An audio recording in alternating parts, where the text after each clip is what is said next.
문재인 대통령마저 이룰 수 없습니다. 언론 권력의 끝없는 왜곡과 조작에 숨은 7가지 비밀. 제대로 알아야 끝까지 지킨다. 조기숙 정치학 박사의 팩트로 파헤친 보고서. 왕따의 정치학. 위즈덤 하우스 미디어 그룹. 이놈의 뱃살 맞는 옷이 없네. 애돌보랴 일하랴 살 뺄 시간이 없어. 다시 날씬해지고 싶어. 하루 한 끼 맛있고 든든한 비타샵 스무디로 바꿔 드시면 됩니다. 1522-6648 1522-6648 혹은 비타샵을 검색해주세요.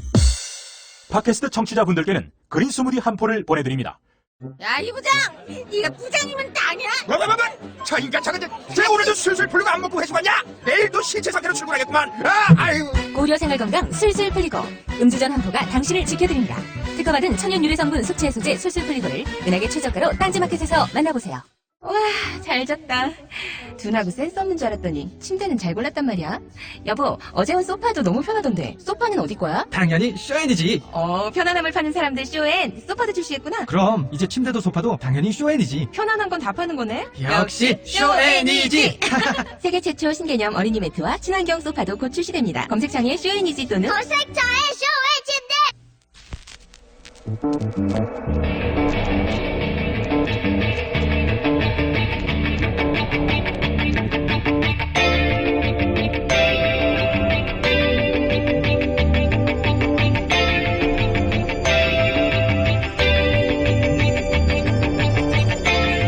안녕하세요, 김호준입니다. 지난주 나토 G7 정상회담 후 독일의 메르켈 총리는 대단히 의미심장한 발언을 했습니다. 다른 누군가를 의지할 수 있는 시대는 지난 것 같다. 유럽인의 운명은 우리 손으로 챙겨야 한다. 미국과 관계를 지속하면서 러시아와도 더 좋은 이웃으로 지내야 한다. 트럼프 대통령이 나토 유럽 회원국의 방위비 분담금 인상을 요구하고 파리 기후협약에도 부정적 태도를 보인 직후에 나온 말입니다. 세계 2차 대전 이후 러시아와 적대했던 서유럽은 미국과 독일의 동맹을 축으로 거대 군사력의 러시아를 견제해왔습니다. 그러나 이제 트럼프식 미국 우선주의가 대서양 양쪽의 군사 외교 관계를 재편하고 있는 겁니다. 메르켈의 발언은 고스란히 우리의 사정이 될 수도 있습니다. 다른 누군가에 의지할 수 있는 시대는 지난 것 같다. 대한민국의 운명은 우리 손으로 챙겨야 한다. 미국과 관계를 지속하면서 북한, 중국, 러시아와 더 좋은 이웃으로 지내야 한다. 이런 말을 지금 당장 해야 한다는 게 아닙니다. 필요하면 할 수 있어야 한다는 거죠. 꼭 필요할 때조차 이런 말을 못하는 국가는 동맹이 아니라 허구인 거죠. 김원준 생각이었습니다.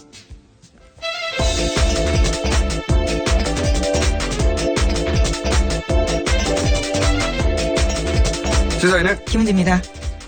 자, 사실 이 메르켈 총리 발언은 서양 언론에서는 엄청난 큰 뉴스였어요. 그래서 미국에서 나오고 유럽에서 나오고 아직도 계속 추가 발언들이 나오는데 그쪽 정치인들도 계속 발언하고 있고 EU에서도 뭐 발언하고 우리도 한마디 해야 되는 것 같은데 말이죠. 우리 정치인들도. 왜냐하면 국제정세가 크게 변하는 거잖아요. 우리는 세계 속에 있고 계속 이장장님 얘기만 해가지고 우리 시사면이나 혹은 뉴스가 이런 국제 뉴스를 일정 정도 이상 꼭 다뤄줬으면 좋겠어요. 저는 항상 세계 속에 있는 나라 중에 하나인데 우리나라가 다른 나라가 혹은 세계가 어떻게 변하는지에 대한 뉴스가 너무 없어요. 네, 앞으로 꼭 챙겨오겠습니다. 자, 선수는요? 네, 성주에 배치된 사드 발사대 2기 외에 추가로 4개의 발사대가 국내에 들어와 있다는 사실이 확인됐습니다. 뒤늦게 이 내용을 보고받은 문재인 대통령은 매우 충격적이라면서 누가 결정했고 또 어떻게 들여왔는지 철저히 조사하라고 지시했습니다. 문재인 대통령은 이 같은 사실을 정의용 국가안보실장으로부터 그제 처음 보고받았습니다. 이미 경북 성주에 배치된 발사대 2기 외에도 추가 보고가 없었던 보고 누락이라는 게 청와대의 판단입니다. 보고 누락은 맞죠. 네. 현재 이제 문서상으로는 보고받은 게 없다는 게 확인된 거잖아요. 이제 국방부에서는 이제 국방부가 했다고 하고 있죠. 네, 국방부가 지난 25일에 국정기획 자문위 업무 보고할 때는 그 사실을 보고하지 않았다라고 밝혔습니다. 하지만 이튿날인 26일에 청와대 국가안보실에 사드 발사대 4기가 추가로 반입된 사실을 보고했다면서 보고 누락은 아니다 이렇게 밝혔는데요. 하지만 청와대는 곧장 확인 결과 안보실에서 보고받은 사람이 없다면서 국방부 입장 표명에 대해서 반박했습니다. 이게 이제 언론에서는 진실 공방인 것처럼 보도하는데 적어도 문서상으로는 청와대에 보고된 게 없는 게 확인됐어요. 네, 그렇죠. 예, 근데 이제 이게 국가적 최대 안보 이슈잖아요. 그런데 그냥 말로 했을 리는 없단 말이죠. 그러니까 문서가 없으면 보고가 없었던 게 맞다. 이렇게 보는 게 합리적인데 그래서 이걸 진실공방이라고 보도를 하면 안 되는 거예요. 왜 국방부는 문서로 보고하지 않았고 기록도 없는가 이렇게 물어야 되는 거거든요. 그러니까 이게 마치 대등한 주체 간에 누가 거짓말하는지 모르겠다는 식의 진실공방이라고 표현 쓰면 안 되는 건데 진실공방이라고 보도가 되고 있는 거죠. 그 자체가 저는 비정상적인 상황이라고 봅니다. 이거는 왜 국방부는 문서로 제대로 보고하지 않았고 그것도 대통령 당선은 5월 9일이에요. 그렇죠. 5월 26일에 했다고 하더라도 너무 늦습니다. 했다고 하더라도 이게 며칠입니까? 예. 이 자체는 국방부를 지시할 일인 겁니다. 왜 문서로 기록이 없느냐? 왜 했다고 하느냐? 과거 박근혜 정부 시절에 그 청와대와 국방부의 말이 엇날 때가 많이 있었어요. 국방부가 늦게 한다든지. 국방부는 아니라고 했는데 청와대가 맞다고 한다든지. 그럴 때 진실공방이라고 보도한 적 없습니다. 전혀. 이게 진실공방이라는 프레임 자체가 잘못된 프레임인 거예요. 네, 기본적으로. 근데 이제 저는 이게 누가 언제 했냐 안 했냐 디테일이 중요한 게 아니라 이 본질은 뭐냐면 국군 통사권자잖아요. 대통령이요? 예. 그럼 국가안보에서 가장 첨예한 이슈에 대해서 확실한 보고를 받지 못했다는 거고 이 사건이 상징하는 건 제가 보기에는 대통령은 새로 선출됐지만 현재까지 바뀐 거는 대통령, 청와대 몇몇 인사, 서울지검장 그 외의 권력은 모두 그대로 있다는 겁니다. 예. 그걸 상징하는 거죠. 이게 무슨 진실공방입니까? 제대로 보고 안 된 거죠. 아직도 이 프레임을 이렇게 짜는 미디어들이 많은데 그렇게 보도하면 안 되는 거죠. 조선일보 같은 곳에서는 이제 언론이 이 진작에 보도했는데 4월 25일 6일에 YTN에 화면이 나왔습니다. 화면에. 근데 그때는 그게 명확하지도 않고 국방부가 확인해 주지도 않았잖아요. 그렇죠. 예. 그러니까 이게 진작에 언론이 보도한 걸 호들갑 떠는 일이 아닌 거죠. 그때는 언론이 화면을 잡았지만 국방부가 확인해 주지 않았던 거고 대통령이 사드를 TV 보고 알아야 됩니까? 뉴스 보고? 말도 안 되는 뉴스인데 보도인데 만약에 노무현 정부에서 이명박 정부로 넘어갈 때 이런 일이 있었다. 조선일보는 100일 동안 나라가 무너졌다고 보도했을 일이에요. 가장 중요하게 생각하는 국방에 관련된 안보에 관련된 일을 가지고 시간도 너무 늦고 문서 보도도 없고 진실공방도 아니라는 거죠. 이건 아직 이전 정부의 권력이 그대로 다 살아있다. 라는 사건으로 저는 이해합니다. 예. 이제 조금씩 밝혀지겠죠? 예. 네, 대통령이 철저조사 지시했기 때문에요. 관련된 거 지켜봐야 될 것 같습니다. 알겠습니다. 충격적이죠, 당연히. 예.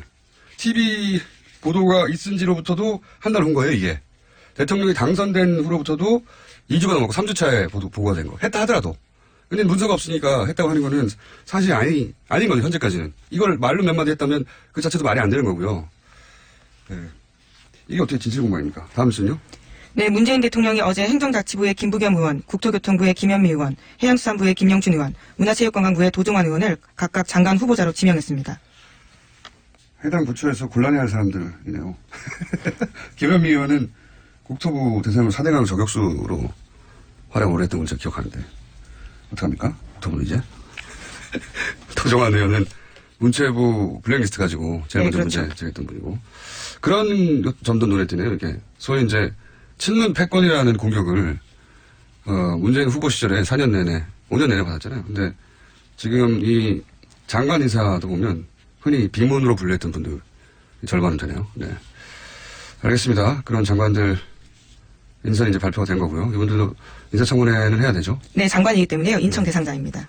인사청문회는 하는데 인사청문회에서 인준 대상은 아니에요. 네, 그렇죠. 청문회에서 이제 따지는 거죠. 이런저런 문제가 있다. 그거는 뭐 강경화 후보나 또는 김상조 후보나 다 마찬가지입니다. 낙마를 시킬 수는 없어요. 여론으로 낙마시키려고 각종 의혹을 던지겠죠. 야당에서는 당연히. 근데 대통령이 제가 알기로는 20일 후에 그냥 임명하면 되는 보직인 거죠, 이거는. 예, 총리만 투표가 있습니다. 총리하고 대법원장이었던가요? 네, 대법원장 그리고 헌법재판소장 네. 이런 자리가요. 표결을 해야 합니다. 거기는 인준을 해야 되고 선관, 중앙선관위도 제가 알기로는 대법원장, 감사원, 헌법재판소장, 대법관 제 기억으로는 그렇습니다. 그분들은 인준이 돼야 통과해요. 표결을 통해 통과가 돼야 되고 나머지 뭐 장관 지금 앞으로 계속 나올 뭐 검찰총장도 나오겠죠. 국세청장도 나올 것이고 공정위, 뭐 금융위 등등등등 나머지는 전부 다 표결은 없습니다. 자, 다음 뉴스는요. 네, 덴마크에 머물러 온 정유라 씨가 한국 송환길에 올랐습니다. 오늘 오후 3시 정도에 인천공항에 도착할 예정입니다. 곧바로 검찰에 송환됩니다. 그렇군요. 한동안 정유라 씨 뉴스가 많이 등장하겠군요. 네. 이에 대한 최순실 씨의 반응도 또 있었겠죠? 네, 그제 재판에 나와서 또 관련 이야기했습니다. 최순실 씨는 유연희, 그러니까 정유라 씨의 개명 전 이름을 부르면서 유연희는 삼성 말 한 번 잘못 빌려 탔다가 완전히 여기 나와 있는 그대로 읽겠습니다. 병신이 됐고 승마협회에서 쫓겨났다. 애를 죽이려고 하지 말라. 이렇게 이야기했습니다. 언론이 보도한 대로 읽으신 거죠? 예. 네. 그렇게 실제로 이야기했습니다. 아직 사퇴 파악이 잘 안 되는 것 같아요. 본인이 그렇게 말하면 사람들이 그렇게 받아들일 거라고. 그렇게 받아들여진 세상을 오래 살았으니까요. 예, 받아들여질 거라고. 그러니까 삼성 말 한 번 잘못 빌려졌다는 거잖아요. 아직도 그렇게 예, 주장하고 그렇게 있습니다. 주장하고 있고. 그리고 나서 승마협회에서 쫓겨났다는 겁니까? 선수 생활을 더 이상 하지 못하게 됐다라는 취지의 이야기입니다. 사퇴 파악이 전혀 안 되는 것 같습니다. 다음 뉴스는요? 네, 조윤선 전 장관이 박근혜 전 대통령에게 드라마 등 TV 프로그램을 추천한 사실이 법정에서 공개됐습니다. 그렇게도 공개되네요. 네, 블랙리스트 재판에서 박 전 대통령과 조 전 장관이 주고받은 휴대전화 문자 메시지 내용인데요. 조 전 장관은 박 전 대통령에게 대통령님 시간 있으실 때 혼술 남녀, 질투의 화신이라는 드라마나 예능 삼시세끼 3번째 시즌 보시면 좋을 것 같아요. 라는 문자 메시지를 보냈다라고 합니다. 또 조 전 장관은 저도 드라마를 꼭 한 편 보지 않으면 잠이 안 온다. 라는 내용의 문자도 보냈다라는 겁니다. 이건 이제 친밀도를 드러내기 위한 증거인가요? 네, 그렇습니다. 조 전 장관과 박 전 대통령이 얼마나 가까웠는지를 보여주기 위해서 특검이 관련 문자를 공개했다고 합니다.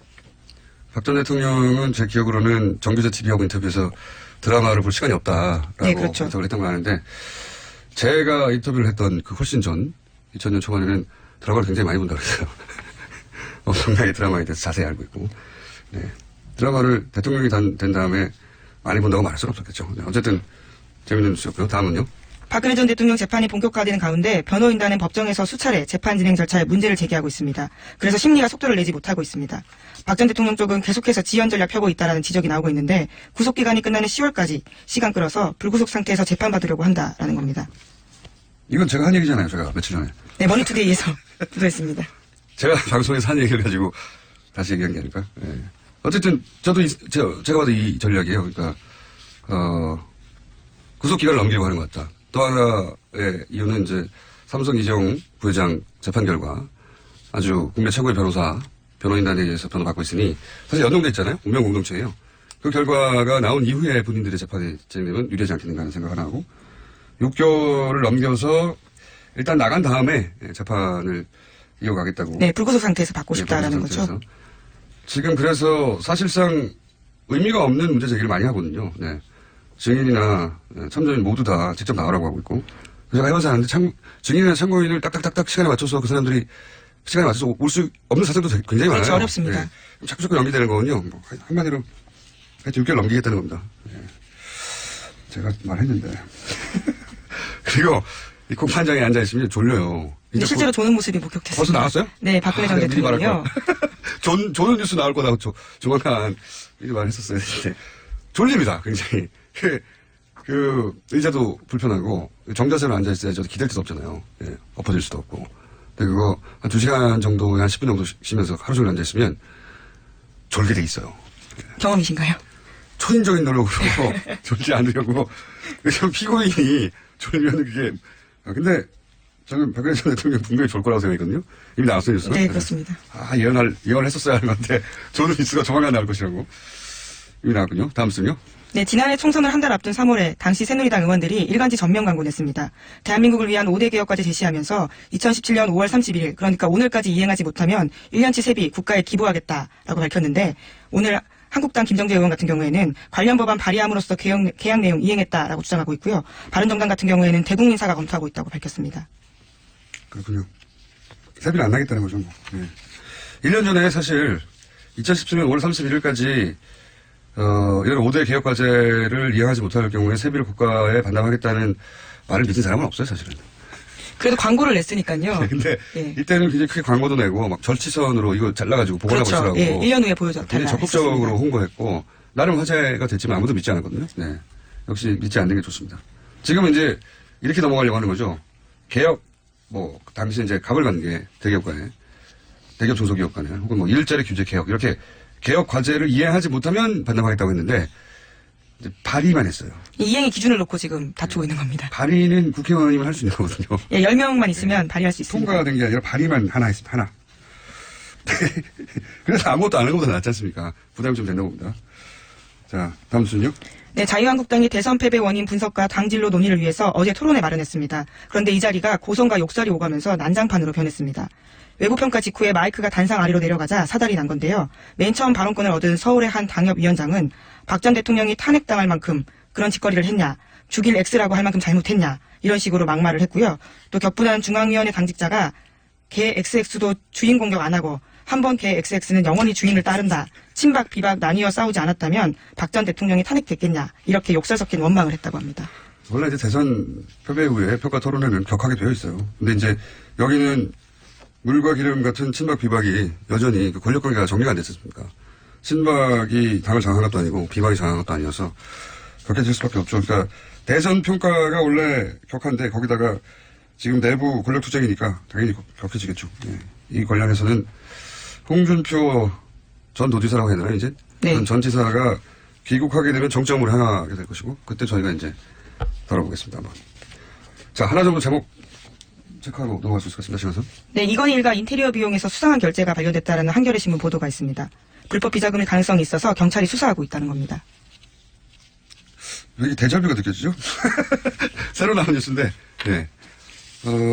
네, 이건 그냥 그렇게 거론하고 넘어가고, 제목 하나 정도 더 읽을 수 있을 것 같습니다. 네, 박근혜 정부 전 청와대 비서관이 황교안 전 총리가 특수활동비 사용 내역 알 거다라고 JTBC와 인터뷰했습니다. 이거는 처음에 나왔던 각이네요. 그러니까 이 특수활동비가 총리실 쪽에서 사용했을 거라고 했던 주장이 있었고, 총리실은 아니라고 그랬고, 네. 또 한 축에서는 급여에 보태줘서 사용됐다고 했고, 그럼에도 불구하고 20억 정도 빈다. 얘기가 나왔는데, 이제, 어쨌든 황교안 대행이 알 거라고 계속 주장하는, 전 총무비서관 이야기입니다. 비서관 이야기가 나오네요. 그럴 수도 있겠죠. 네. 약간 이 뉴스는 제가 보기엔 황교안 총리가 아니냐 혹은 뭐 우병우 민정수석이 아니냐 문제보다 더 중요한 거는 이 돈이 당시 특수활동에 해당되는 제가 보기엔 그 당시에 청와대는 특수활동에 해당될 태극기 집회나 가짜뉴스 생산에 일부라도 전용이 됐느냐 그게 본질이라고 봅니다. 그렇다면 차원이 달라지는 사태가 벌어지겠죠. 오늘 여기까지 해야 되겠습니다. 지금까지 시사인의 김은지였습니다. 감사합니다.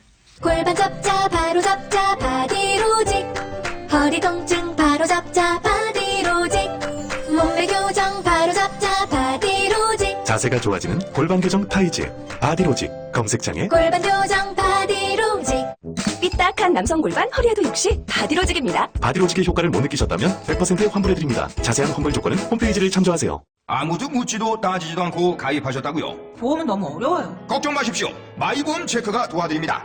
1800-7917 마이보험 체크로 지금 전화주세요. 1800-7917 이미 가입한 보험이나 신규 보험도 가장 좋은 조건을 체크해서 찾아드립니다. 인터넷 한글 주소 마이보험.com 또는 카카오톡에서 아이디 검색 마이보험을 친구 추가하여 상담하실 수 있습니다. 모닝똥? 제겐 사치였죠. 내가 토끼인지 토끼똥이 나인지 내가 변을 본 것인지 변을 당한 것인지 나는 바나나이고 싶다. 간혹 구렁이이고도 싶다. 아, 큰일 났네. 이거 이러면 다 죽어. 미궁 장사랑! 빅똥의 추억 미궁 장사랑이 찾아드립니다. 혈중 콜레스테롤 개선과 배변 활동에 도움을 주는 건강기능식품입니다. 검색창에 미궁 장사랑. 문재인 정부 출범 직후 소위 4강 특사가 사객으로 향했었죠. 그중 마지막에 귀국한 러시아 대통령 특사 송영길 의원 전화해 보겠습니다. 안녕하세요, 의원님. 네, 안녕하십니까. 송영길입니다. 제가 이제 방송 중에도 잠깐 언급했었는데 당시 러시아 특사로 송영길 의원님이 가신다는 얘기를 듣고 의원님이 왜 러시아 특사로 일단 뽑히신 거죠? 네, 그런 질문을 많이 들었습니다. 네. 중국으로 갈 줄 알았는데. 네. 중국과 가깝지 않으셨나요? 다 외교를 했습니다만. 네. 러시아는 제가 인천 시장 시절에 특별한 또 인연이 있었습니다. 어떤 인연이 있었습니까? 일전쟁 때 인천 앞바다에서 침몰했던 바리약이라는 함대의 깃발을 러시아에 대여하는 과정에서 예. 많은 접촉이 있었고요. 그래서 네. 페테르스부르크, 에카테린부르크, 블라디보스토크에서 인천시가 자매결을 맺게 되었고 또 그때 메드베데프, 지금 푸틴 대통령, 마트비엔코 지금 상원 의장을 비롯한 많은 러시아 인사들과 이제 만나게 되었습니다. 인천시장 시절에. 네, 그래서 또 푸틴 대통령이 직접 크렘린에 초청을 해서 저한테 국가훈장도 수여하는 게 돼가지고. 이번이 아니라 인천시장 시절에 그런 인연이 이미 있었다는 거죠? 예, 아하. 2013년에. 그 깃발이 러시아에게는 중요한 깃발이었나 보죠? 마치 우리 명랑해전의 이수신 장군의 그 깃발 같은 그런 그렇군요. 게 있는 것 같습니다. 예. 그런 역사적 의미가 있는 깃발을 인천시에서 보관하고 있다가 러시아에 대여함으로 해서 러시아 입장에서는 그 국가적 그 역사적 의미가 담긴 보물이 돌아와서 그런 네. 일을 해준 인천시장을 러시아에서는 굉장히 고마워했다. 그래서 그때 인연이 맺었다 이거군요. 그렇습니다. 예. 네. 그래서 후보 시절 그 문재인 후보님과 많은 대화를 나눴습니다. 이 러시아 부분에 대해서. 예. 그렇군요. 그러면 이번에 푸틴 대통령 직접 만나셔가지고 주로 나누신 그 대화의 주제는 어떤 거였습니까? 저희 한러 관계에서 최초로 러시아 대통령이 우리나라 대통령 취임 축하 전화를 직접 해줬고 또 특사를 만나게 되고 이런 것에 대한 문재인 대통령님의 감사의 표시와 또 북핵 문제 해결에 러시아 협력 요청 그리고 한러 경제 협력을 잘 해보자는 그 대통령의 친서 전달과 취지를 전달했습니다. 뭐 다 좋은 얘기인데요. 근데 구체적으로 그때 진행된 게 있습니까? 글쎄, 그래서 사실 보면 이명박 대통령, 사실 최초로 문재인 전에 노무현 대통령님과 푸틴과의 정상회담에서부터 여러 가지 경제협력이 논의되어 왔는데 예. 계속 이명박 대통령 시절에 메드베데프와 가스관 도입도 합의해놓고 사실상 금강산 관광을 중단시켜버리니까 북한을 통과시켜서 그렇죠. 가스관이 와야 되는데 금강산 관광부터 중단되면서 이를 해결하고자 하는 구체적인 계획이 집행이 안 된 거죠. 그러니까 다 그냥 화려한 추시거만 있다가 박근혜 대통령 때는 유라시아 이니셔티브라는 화려한 비전을 공유했지만 나딘 핫산 프로젝트를 박근혜 대통령이 북핵 실험을 이후로 단독 제재로 그냥 일방적 취소를 한 바람에 실망이 많이 컸습니다. 그러니까 제가 기억하기로는 노무현 대통령 때 푸틴 대통령하고 정상회담하면서 극동 지역에서 이제 가스, 네네. 가스를 들여오자고 했는데 그 천연가스관이 북한을 통과해야 되는데 이게 이제 실행이 10여 년간 안 됐죠. 그걸 다시 하자는 얘기인가요? 한마디로 말하면? 가스뿐만 아니라 전기와 철도 이런 것을 같이 연결시켜내고 또 북극 항로 개발과 그 극동 지역에 있어서 여러 가지 수산업부터 개발이 많습니다. 그래서 한러 경제협력과 남북러 경제협력을 분리해서 동시 추진하자 이런 것입니다. 근데 이제 그때 북한을 경유하는 문제 때문에 지난 10여 년간 멈춰져 있었다면 뭐 시베리아 천연가스관이 결국 10년 전에 약속한 대로 되려면 네. 북한과의 관계가 해결이 돼야 되지 않습니까? 그렇습니다. 예. 러시아가 북한과 의 관계를 해결하는데 도움을 줄 수 있나요? 그렇습니다. 지난번에도 사실 메드베데프와 이명박 대통령과 만난 이후로 별도로 김정일 위원장을 러시아에서 만나서 사실상 합의를 했거든요. 이렇게 좀 간접적인 삼각 합의가 됐고 이것은 충분히 추진할 수가 있고 또 미국의 협력까지 같이 끌어내서 미국의 참여를 통해서 여러 가지 북한의 체제 보장에 대한 우려를 해소할 수 있고 북핵 문제 해결에 하나의 창구가 될 수 있다 이렇게 생각합니다. 그렇군요. 그리고 이제 언론 보도를 보고 제가 호기심이 생긴 대목이 뭐였냐면 북극 항로를 개척하자는 얘기가 나왔던데 네네. 이게 우리하고는 어떤 상관관계가 있는 겁니까? 지구 온난화 때문에 이제 북극 항로 개통 가능성이 높아졌고 1년에 130일 이상 지금 얼음이 풀리는 구간이 이제 늘어나고 있습니다. 예. 그래서 북극 항로를 통하면 말레카 해협을 통해 인도양 대서양으로 가는 유럽 가는 길보다 한 14일 정도가 단축되기 때문에 물류 혁명이 일어납니다. 근데 그 북극 항로는 대부분이 러시아가 지배하고 있기 때문에 우리 부산항에서 북극 항로를 통해서 유럽으로 연결된다면 우리 부산항이 이 북극 항로의 허봉이 될 뿐만 아니라 엄청난 우리 무역 대국으로 성장할 수 있는 좋은 기회가 된다 이렇게 생각하고요. 그 북극 항로를 개척하려면 북극 항로에 걸맞는 배가 필요합니다. 쇄빙 기능과 여러 가지 수신 고조에 따른 것을 헤쳐나갈 수 있는 그런 기능인데 이 조선산업 분야에 우리 한러 협력이 필요하고 이게 된다면 우리 현재 부울경에 침체되어 있는 조선산업을 다시 살릴 수 있는 계기를 마련할 수 있다 이렇게 생각합니다. 북극 항로 그런 의미가 있군요. 이건 어떻습니까? 저는 아주 오래전부터 개인적으로 관심이 많은 사안이 남북철도를 유럽까지 연결한다. 이 구상인데 네네. 이번에 이 이야기도 나왔습니까? 포괄적으로 이 친서에도 담겨 있고 가스와 전력 그리드망 연결하는 것과 철도면 같은 세트로 들어가 있고요. 원칙적 동의를 했습니다. 그래서 철도도 우리가 지금 표준계고 북한과 우리 대한민국은 표준계를 쓰고 있고 러시아는 광계를 쓰고 있는데 지금 나딘 핫산이 약 54km인데 철도가 완성돼 있습니다. 그래서 핫산에서 석탄이 모여서 그게 나딘 선봉항으로 오면 나딘 선봉에서 석탄을 실어서 포스코나 상해나 홍콩으로 이렇게 이동하는 이제 루트가 개발된 거죠. 근데 저는 이제 이게 단순히 석탄만으로는 해서는 안 되고 극동 지역에 우리 한국과 러시아가 협력하는 산업공단을 만들어서 완제품이 만들어지면 컨테이너 수출항으로도 같이 기능할 수 있다 이렇게 생각합니다. 알겠습니다. 네, 장사 잘하고 오셨고요. 이제 좀 더 정치적인 이야기 여쭤보겠습니다. 이제 이 사드 문제에 관해서는 러시아도 그동안 물론 뭐 중국만큼의 입장은 아니었지만 입장을 내왔었거든요. 반대 입장을. 이번에 가셔서 사드 문제도 논의가 됐습니까? 그렇습니다. 라블로프 외무부 장관이나 일관되게 사드는 반대한다 이런 입장이고 전쟁을 통해서 해결 안 된다. 그다음에 제재를 통해서 해결 안 된다라는 거라고 협력을 대화와 타협을 통해서 해결하자 이런 취지인데 사드는 두 개의 장사정포나 다른 이 적어도 미사일을 방어할 수 없는 체제이고 러시아 중국의 전략적 이해를 침해한다 이런 입장을 일관되게 견지하는 것 같습니다. 그 사드에 대해서는 원론적인 입장 정도를 밝힌 것 같은데요. 근데 이제 어제부터 갑자기 불거진 이야기인데 그 사드 발사대가 2기 이외에 추가로 4개가 이미 국내에 들어와 있었다. 언론 보도로 그런 거 아니냐는 추정 보도는 한 달여 전에 있긴 있었습니다만. 근데 이제 이 보고 내용이 누락됐다고 제대로 보고가 안 됐다고 지금 청와대가 어제 크게 문제 삼았지 않습니까? 이 전후 사정을 어떻게 파악하고 계십니까? 저도 문재인 대통령님의 문제의식에 동의합니다. 상당히 저희들도 당혹스러운데 아시다시피 이게 4월 26일 날 그 선거가 대통령 선거 한창 진행되는 중에 급작스럽게 이게 진행이 된 거잖아요. 네. 이것도 저는 적절치 않다. 현재 대통령이 탄핵돼 있고 많은 국민들이 이 사드 배치 찬반을 넘어서 설치 과정의 프로세스가 필요하다 이런 입장을 가지고 있는데 새로운 대통령이 당선되면 당연히 그때 처리하는 게 맞을 텐데 왜 이렇게 급격하게 됐는가. 저는 김관진 안보실장이 무슨 특별한 로키드 마틴과 이해관계가 있는 거 아닌가는 의혹을 사기에 충분하다고 봅니다. 그래서 이게 난 조사가 꼭 필요한 입장이고요. 그리고 5월 9일 날 대통령이 당선됐으면 5월 10일 날 당장 보고해야 할 사안이 아니었습니까? 제가 네. 생각할 때는. 그렇죠. 국군 통수권자인데 5월 10일 날 보고해야 될 게 5월 25일 국정기획위원회에서 보고되면서 그것조차 문서에는 사기가 누락되면서 보고됐다는 것은 심각한 문제다 이렇게 생각합니다.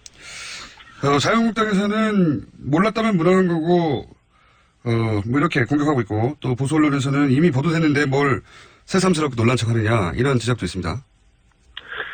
저는 그때 세월호 그런 사태가 발생했을 때 우리 대통령께서 그리고 안전행정부나 청와대가 공식적 보고 라인을 통해서 상황을 보고 파악하기보다는 텔레비전을 보고 뉴스를 보고 파악했다 이런 얘기를 들을 때 저희 너무 가슴이 아팠잖아요. 이렇게 해서 국가 시스템이 저럴 수 있을까.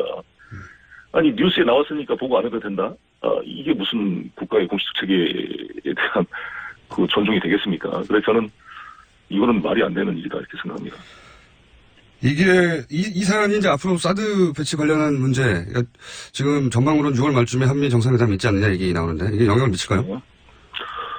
여러 가지로 당연히 서로 검토를 하지 않겠습니까? 근데 중요한 것은 미국 측이 최초에 반응한 것처럼 우리 대한민국의 민족 절차를 존중하리라 생각합니다. 그래야 되는 것이고 이 문제는 우리 국가 주권에 관한 문제이고 우리 대한민국 안보에 심대한 영향을 미치는 전략적 무기체계 더구나 우리 이게 북한만 방어용이 아니라 글로벌 MB체제에 편입돼서 중국과 러시아를 가상적인 군사적 적국으로 만들 수도 있는 개연성이 있는 중대한 이 조치를 국회가 심의도 하지 않고 더구나 우리 국가의 예산이 들어가고 사드 배치 운영에 대한 부담 문제도 논란이 되고 있는 시점에서는 당연히 민주주의 국가라고 한다면 국회의 심의 절차를 거쳐야 된다 이렇게 생각합니다. 또 이것을 민주주의 국가의 미국에서는 당연히 존중해야 된다. 입장을 바꿔놓고 캘리포니아에 외국의 군대가 배치돼서 미사일 방어 체계를 만들 때 미국이 의회의 동의 없이 그거를 할 수 있다고 말하는 사람은 아무도 없을 것입니다. 오랜만에 연결했으니까 한두 가지 더 여쭤보겠습니다. 네네. 지금 인사청문회가 한참인데 강경화 후보, 김상조 후보 관련해서도 언론에서 여러 가지 의혹이 제기되는 게 있습니다. 네. 예, 이분들 관련해서 여당 입장에서 이런 논란에 대해서 한 말씀 하신다면요? 논란에 경중이 있을 거라고 봅니다. 그 사안 자체가. 근데 그 사안 자체의 내용을 잘 파악하고 실제로 그 장관이 수여되는 국정 업무를 잘 수행할 수 있는가 여부를 집중해서 충분히 진행돼야 되는 게 아닌가 생각합니다. 야당 시절에는 훨씬 더 혹독하지 않았습니까? 민주당이 후보자들에 대해서? 그렇죠. 여러 가지로 그 사안에 따라서 달랐다고 봅니다. 그 사안의 내용이 어떤 분야에 집중하는 방향이 달랐다고 생각합니다. 그러니까 이 위장 전입 문제도 사실상 그 부동산 투기 목적이나 여러 가지 그 불가피한 외국에 이사거나 뭐 할 때의 불가피성과를 같이 비교해서 경중을 따져야 되는 게 아닌가 생각합니다. 한 가지만 여쭤보겠습니다. 이 북핵 문제 관련해서는 항상 육자회담의 틀이라는 게 오랫동안 거론되다가 최근에는 뭐 육자회담 안 한 지가 굉장히 오래됐는데 이 러시아 얘기가 나와서 이제 마지막으로 여쭤보겠는데 러시아가 북핵 문제에 관련해서 육자회담 다시 하자 이런 얘기도 혹시 나왔나요? 육자회담에 대해서 다시 하자는 육자회담을 통해서 이 문제를 풀자는 기본 입장을 러시아는 가지고 있습니다. 그런데 그 전국적으로는 사실 북미 간의 단독 그 회담을 통해서도 해결될 수 있는데 그게 나머지 사자의 동의와 협의하에 북미 간의 양자회담을 통한 해결도 가능하다 이런 입장, 좀 탄력적 입장을 가지고 있는 것 같습니다. 특사를 한번 가서 모든 걸 다 해결하지 못하셨을 테니까 일단 여기까지 원론적인 이야기만 확인을 하고요. 두 가지 짧은 궁금증인데 박주민 의원은 왜 러시아로 같이 하면 됐냐요? 제가 박정희 의원님을 워낙 좋아했고 너무 그동안 촛불부터 고생하시면서 한 번도 이 국회의원 되시고 외국을 못 나가셨어요. 그래서 여러 가지 또 같이 한번 이 시간을 유용해서 같이 갔다고 하셔야지. 그리고 또 박정희 의원님이 또 날카롭습니다. 상황을 또 날카롭긴 하죠. 예. 예. 상황 판단력이 좋죠. 네. 잘 수습하셨고요. 네. 혹시 의원님은 입각 안 하십니까? 전부 당에서도 할 일 많이 있으니까요. 예. 연락 못 받으셨군요. 연락 받으시면 저희한테 연락 주십시오. 들어가시기 전에 인터뷰 좀 오게. 오늘 여기까지 하겠습니다. 감사합니다. 네, 감사합니다. 지금까지 러시아 특사 다녀오신 송영길 의원이었습니다.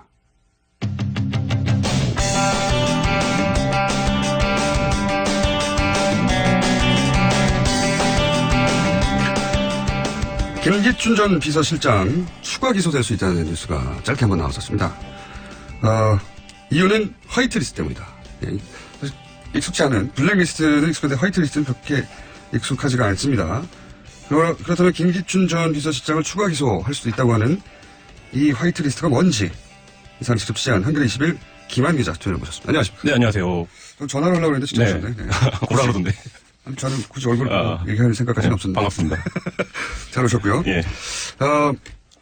일단 화이트리스트가 뭔지, 왜 이게 추가 기소의 사유까지 되는 건지, 왜 이렇게 심각한 건지 좀 짧게 설명해 주시면 10분밖에 없거든요. 네, 블랙리스트는 이제 이른바 지원 배제 리스트잖아요. 화이트리스트는 그렇죠. 지원 동료 리스트 정도 될 겁니다. 블랙리스트는 이 사람한테 돈 주지 말라는 거고, 자격이 돼도 안 주는 거고, 그렇죠. 화이트리스트는 자격이 안 돼도 돈을 주라고 하는 거. 그렇죠. 단순화시키면 그런 겁니다. 네, 단순화시키면 그렇고, 이게 공적자금, 그러니까 기금이라든지 공적자금을 지원할 때는 정부 부처를 통해서 뭐 리스트를 만들어서 블랙리스트처럼 얘네들은 돈을 줘라. 이렇게 하면 되는 거고, 민간단체, 그러니까 그거보다 훨씬 더 은밀한 지원을 할 때는 정경련이나 이런 기관을 통해서 어디에 돈을 좀 집행해라. 뭐 이렇게 이제 지금 청와대가 움직였다. 이렇게 검찰은 보고 있습니다. 그러니까 집회 현장에서 보수단체를 동원할 때 그런 돈들은 우리가 익히 여러 차례 보도를 통해 들었는데, 이건 그게 아니라 이제 문화예술 분야에서 이 사람들이 만드는 영화 혹은 이 주제로 만드는 영화는 보수 성향의 영화 혹은 뭐 그쪽이 좋아할 만한 영화니까 어떤 요건을 충분히 갖추지 못해도 돈을 지원한다. 국가의 돈을 그쪽에 자원을 쓴다. 이렇게. 특히 영화 분야에서 두드러졌는데요. 영화 분야가 이제 투자 규모가 크고 산업적으로 파장도 크고 문화적으로 이제 그것도 크다 보니까 박근혜 정부가 이제 문화예술계의 자편향을 바로잡는다 이런 기조와 취지 속에서 뭐 김영환 업무수첩이나 이런 데 보면 굉장히 그런 얘기들 많이 나오지 않습니까? 그렇죠. 그리고 김기춘 비서실장이 직접 구속 사유이기도 했는데 그 사열에 보면 화이트리스트라는 용어는 등장하지 않지만 그렇죠. 지원하라고 하는 얘기가 지원이 나오죠. 나오죠. 그래서 그 부분에서 실제 영화들이 이른바 우리가 이제 국뽕 영화라고 불렀던 국뽕요. 국뽕 국가주의의 뭐라고 표현하는 게 적절할지 모르겠지만 그러니까 소위 이제 애국심을 못 취하고 막 우리나라가 이제 소위 박정희 대통령 시절부터 해서 이렇게 크게 잘 살게 됐다는 내용, 그렇죠. 그걸 기반으로 하는. 그래서 뭐 그런 영화들이 제작이 쭉 줄줄이 되는 과정에서 모태펀드라고 하는 영화계에서 굉장히 중요한 그 투자 지원 기구가 있습니다. 그래서 영화의 시나리오라든지 이 영화의 스태프들의 역량을 판단을 해서 이 영화가 얼마나 흥행이 될 것이다라고 예측을 해서 제작 지원금을 주는 거. 좋은 거잖아요. 네, 좋은 거죠. 그래서 한국 영화 활성화에 굉장히 기여를 했는데 이 박근혜 정부 들어와서 이 모태펀드에 낙하산을 꽂는 방식으로 해서 영화 제작 지원을 좌지우지하게 됩니다. 그래서 원래 모태펀드는 국가적으로, 그러니까 문화예술 분야를 지원하고 진흥하기 위해서 만들어진 거대한 기금인데. 그렇죠, 예. 근데 그 기금에 특정 인사, 박근혜 정부 시절에 특정 인사를 낙하산하여 그 분을 통해서 그 사람을 통해서 그러면 충분한 자격 요건이 안 됐는데도 지원한 영화 그렇죠. 같은 사례들이 구체적으로 있습니다. 대표적으로 지금 제작 중인 사선에서라는 영화가 있는데요. 사선에서요? 뭐 어떤 요건을 못 갖췄는데 얼마나 지원을 받는 거예요? 이 영화는 전체 제작비가 45억 정도로 영진이에서 파악을 하고 있는데 그 중에 43억 원을 정부 지원금으로 충당을 했습니다. 그게 얼마나 이례적인가요? 이거는 충무로에서는 전무후무한 일입니다. 후무는 알 수가 없어요. 후무는 뭐 알 수가 없는데 전문가지만 하죠. 모태펀드도 없을 거라고 얘기를 하니까 모태펀드 관계자들도 이게 왜 그러냐면 모태펀드가 심사를 할 때 몇 가지 주요하게 보는 게 있는데 하나는 이 영화가 민간 투자를 얼마나 받아왔느냐. 그러니까 그 얘기는 그렇죠. 민간에서 이미 경쟁력을 얼마나 인정받았느냐. 그렇죠. 최소한 영화 전체 제작비의 한 30% 정도는 이미 민간에 투자를 받았느냐. 이거를 주요하게 보고. 말이 되네요. 그 다음에 이 영화의 제작자와 감독이 어떤 커리어를 갖고 있느냐. 그래서 그것도 중요하죠. 중요하죠. 이 부분 이제 두 가지가 제일 중요하고 그 다음에 이 영화를 실제로 배급할 수 있느냐. 요거를 이제 중요하게 보는데. 실제로 배급할 수 있다는 건 무슨 배급사를 사전에 지금 주요한 배급사들이 이제 몇 가지가 있으니까. 그렇죠. 이런 부분들 주요 배급 라인을 탈 수 있느냐. 그걸 이제 주요하게 보는데. 당연한 얘기네요. 그러니까 그렇죠. 민간에 투자를 받았다는 얘기는 민간에서 이미 경쟁력이 있다고. 그렇죠. 시나리오가 통과됐다는 얘기고. 그리고 영화를 직접 찍을 감독의 경력이 굉장히 중요하니까. 그렇죠. 감독이 누구냐. 그리고 나서 다 잘 만들어도 배급망을 못하면 안 되니까 배급망을 탈 수 있느냐. 그렇죠. 상식적인 것 같은데. 그 세 가지 중에 한 가지라도 충족이 안 되면 투자금을 회수할 수가 없으니까. 그렇죠. 영화가 실제 잘 안 되면. 근데 이 사선에서라는 영화는 일단 이 제작자와 감독이 모두. 무릎 팔꿈치 쿡쿡 치시면 안 됩니다. 제가 이미 무게로 이미 삐끗삐끗 하고 있거든요. 네, 그렇습니다. 알겠습니다. 이미 제작자와 감독이 모두 신인입니다. 그리고 민간 투자금 그 이전에 상업 영화를 한 적이 네, 없어요? 없습니다. 그래요? 이런 경우는 모태펀드에서 아예 심사조차 안 한다 그래요. 그러니까 예를 들면 제작자도 신인이고 감독도 신인일 경우엔 제작자도 신인이고 네네. 제작자도 첫 영화, 감독도 첫 영화. 네. 이런 경우에는 아예 뭐 관례적으로 서류에서 그냥 탈락시킨답니다. 왜냐면 그 영화가 아니어도요. 네. 다른 분야에도 마찬가지죠. 네, 그렇죠. 근데 그런 구조에서 그 다음에 민간 지원금이 전혀 없었습니다. 민간 투자금이 제로. 예, 제로. 돈이 하나도 없는데 네. 그냥 서류만 들고 온 거죠. 첫 제작자의 첫 감독한테 돈을 네. 전체 영화에 45억인데 43억을 쏟았어요? 그렇죠. 그래서 모태펀드를 통해서 35억을 받았고 그 다음에 영진이 직접 지원을 통해서 8억을 받았는데 2억은 어디서 난 거예요? 2억은 지금 밝혀지지 않았습니다. 지금 열심히 취재해봤는데 못 알아냈습니다. 근데 이게 그래서 어떻게 됐냐면 보증이 필요하지 않습니까? 민간 투자가 없는 영화니까. 그러니까 영진이가 가족영화 제작 지원 사업이라는 항목을 만들어서 이 영화한테 8억을 먼저 몰아줍니다. 그래서 뭐예요? 다시 얘기해주세요. 그러니까 영진이가 어떤 의미죠? 2015년도에 가족영화 제작 지원 사업이라는 지원 항목을 예산 편성 과정에서 중간에 끼워 넣습니다. 가족영화요? 네, 가족영화라는 개념 주제가 가족을 다룬다는 그렇죠. 영화예요? 네, 그렇죠. 그래서 명분은 헐리우드에는 가족영화가 많은데 충무로는 가족영화가 없으니 가족영화를 제작 지원하겠다 이런 건데. 가족이 주제인 영화는 지원한다고요? 네, 그렇죠. 그 영화 전체 관람가 영화. 가족영화라는 걸로 지원받은 영화 또 있습니까? 뭐 3편이 있는데 다 제작 중이긴 합니다. 근데 이 중에 한 편이 이제 이 영화입니다. 첫 번째. 그런데 그 항목의 혜택을 나중에 받은 거예요? 네, 그렇죠. 근데 문제가 뭐냐면 그게 영진이가 보통 이제 기관들이 4월 달에 예산을 올리지 않습니까? 정부 이제 문체부나 기재부의 승인을 받기 위해서. 이때 영진이가 짰던 항목에는 없었습니다. 그 가족영화 제작 지원 사업이. 그러니까 영진이 발이 아니라는 거죠. 이 예산 자체가. 위에서 떨어진 예산이라는 거죠. 그래서 그게 문체부가 꽂아넣는지 기재부가 꽂아넣는지 모르지만 영진이가 예산안을 제출한 시점 이후에 정부 부처 어딘가서 그 예산을 야 니네 50억 편성해 이렇게 꽂은 거죠. 그래서 처음에는 그거보다 더 많았대요. 표현이 참 저렴하네요. 네. 예산 보통 꽂았다는 표현 많이 쓰니까. 네. 그래서 편성했다고 네, 해주시죠. 편성했습니다. 그래서 처음에는 더 많이 편성이라 했는데 영진이 내부에서도 좀 반발이 있었답니다. 이거 갑자기 이렇게 예산 편성을 많이 하면 말이 나온다. 이건 직접 지원 사업이기 때문에. 그래서 예산을 줄여서 결국 이제 50억 규모로 해서 이 영화가 최초로 수혜를 받아서 8억을 받고. 그럼 가족영화 지원 사업이요? 네, 가족영화 제작 지원 사업. 그 사업에 혜택을 입어서 8억을 받았던 것은 왜 그렇게 급하게 편성했다고요? 모태펀드 추정키로는 모태펀드에서 민간 투자가 제로인 상태에서 모태펀드를 받기가 좀 그러니까. 그러니까 맨 처음부터 아무것도 없는데 모태펀드가 들어갈 수가 없으니. 없으니. 뭐라도 하나 받아놔라고 했는데 받을 항목이 없으니까 가족영화라는 카테고리를 만들어서 그렇죠. 편성을 한 다음에 8억을 꽂아놓고 자 이제 8억 들어갔으니까 나머지 35억 들어간다 하고 들어갔다는 그렇죠. 거죠. 그 순서는 이제 그렇게 되고요. 그래서 너무 친절하네. 네, 완전 그러니까 그래서 이제 아까 전문 너무 다정해요. 네. 그리고 이제 배급사도 그때 딱 잡고 그래서 그 시기가 딱 이루어지는데 이 사선에서는 영화가 어떤 내용이냐? 일단 요거부터 감탄하고요. 이 국가가 한 영화에 대해서 이렇게까지 다정하게 굴면 마음이 따뜻해지고 그래야 되는데 왜 이렇게 취재라고 그랬어요? 그러니까요. 그래서 이 영화가 잘 되길 바랬었는데 실제로 영화가 지금 개봉도 못 하고 있는 상황입니다. 제작 중이고. 네. 근데 이거는 이 정도 되면은 일반인들은 모르지만 영화업계에서 난리가 나지 않았나요? 영화업계에서는 도대체 이 영화가 뭐냐 이런 반응들이 있었고 근데 문제는 뭐냐면 그런 반응보다 이 영화가 그렇게 제작 지원을 받으면서 지원을 못 받게 되는 영화가 발생을 당연하죠. 하는 거죠. 예산은 규모가 한정적이기 혹시 이 영화가 도대체 뒷 배경이 어떻게 되길래 이런 지원을 받았는지를 물어보려는데 시간이 다 됐네. 그러면 3부에 5분만 추가로 나와주세요. 네, 알겠습니다. 거기까지 물어보고 끝내게. 한겨레 21 김한 기자입니다. 3부에서 이어서 만나겠습니다. 김호준입니다.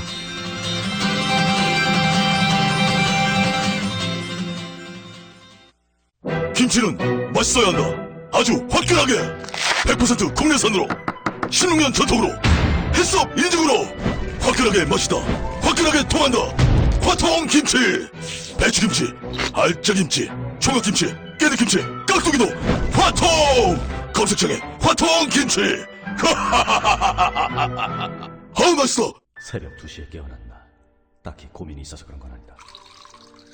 새벽 5시에 일어났나. 새벽 6. 아우 이 인간이 잠도 못 자게 화장실을 들락거려. 남성 활력과 전립선 건강. 하루 하나로도 충분합니다. 소팔메토, 옥타코사놀, 아연, 비타민 A, D, E까지 하루 영양 기준치 100%를 꽉 채운 메가셀 남자의 활력. 지금 바로 인터넷 검색창에 메가셀 남자의 활력을 검색해보세요. 탄핵 반대 집회를 주도했던 태극기와 십자가의 동맹을 보면서 자괴감을 느끼는 기독교인들에게 기독교는 민주주의를 싫어하는지 아예 관심이 없는지 아니면 기독교도 민주주의를 지지하는지 답답하고 궁금한 시민들에게 호모 요쿠스의 저자 이병주 변호사가 시원한 질문과 명쾌한 답변을 제시합니다. 박근혜 사태와 기독교의 문제, 기독교인들에게 민주주의는 무엇인가? 도서출판 대장간.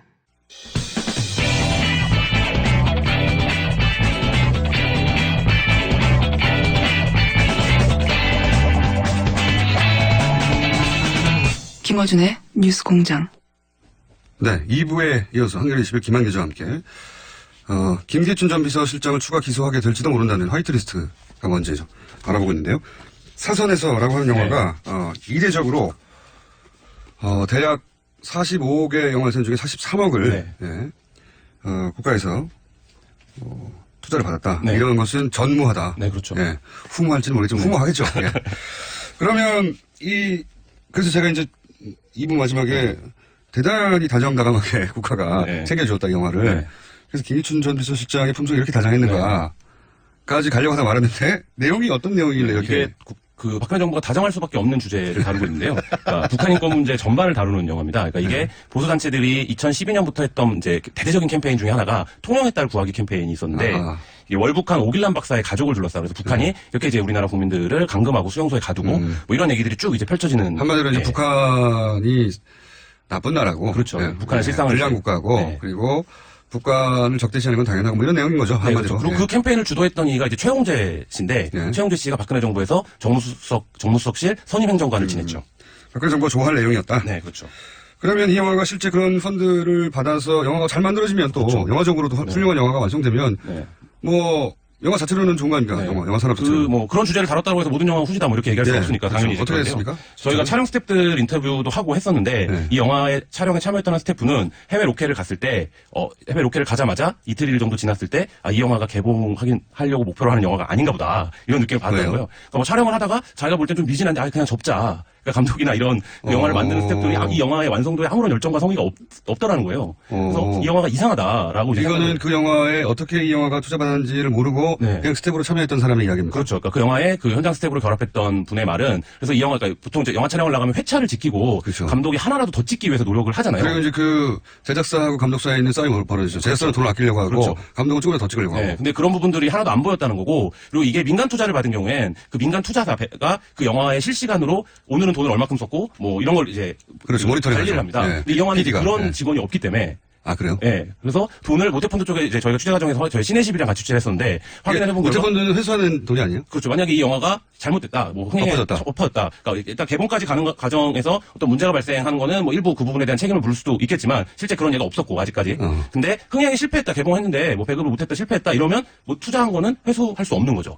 이 자금 성격이. 네, 자금 성격이. 그러니까 실제 애초에 좋은 의미로 그러려고 만들어진 기금이니까. 그래서 이제 심사를 까다롭게 해야 되는데 그렇게 하지 않았던 거죠. 그래서 제작에 참여했던 스텝은 이거 영화 개봉하려고 하는 게 아니구만. 이렇게 그렇죠.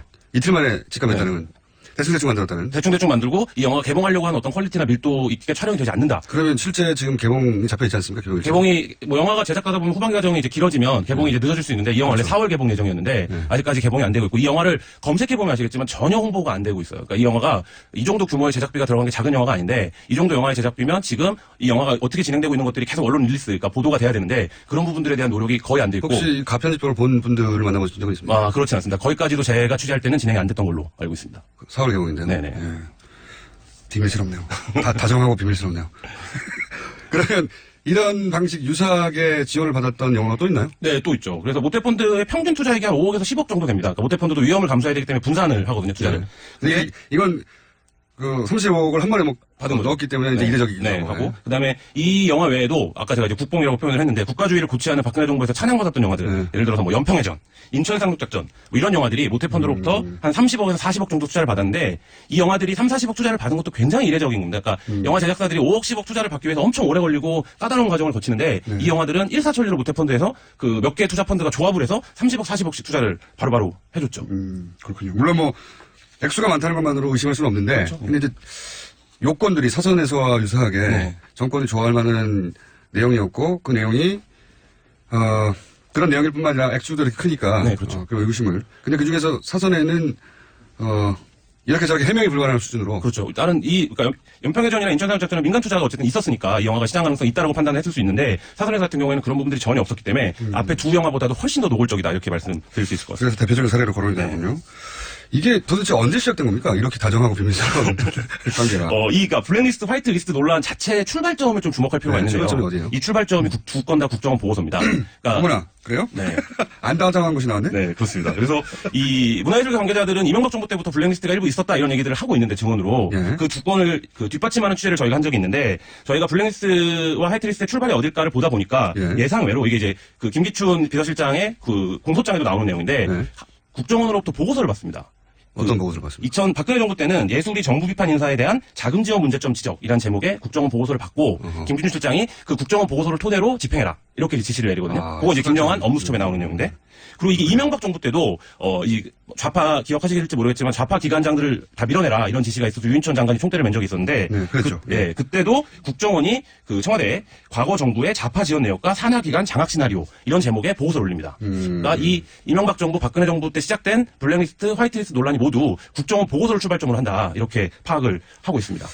안 다정한 기관에서 시작해가지고 다정스러운 방법으로 돈을 지원한 다음에 비밀스럽게 진척이 됐군요. 그리고 영화는 아직 안 나오고 이 얘기를 듣다 보니까 이제 이게 좀 직접 연결된 건지는 모르겠는데 왜냐하면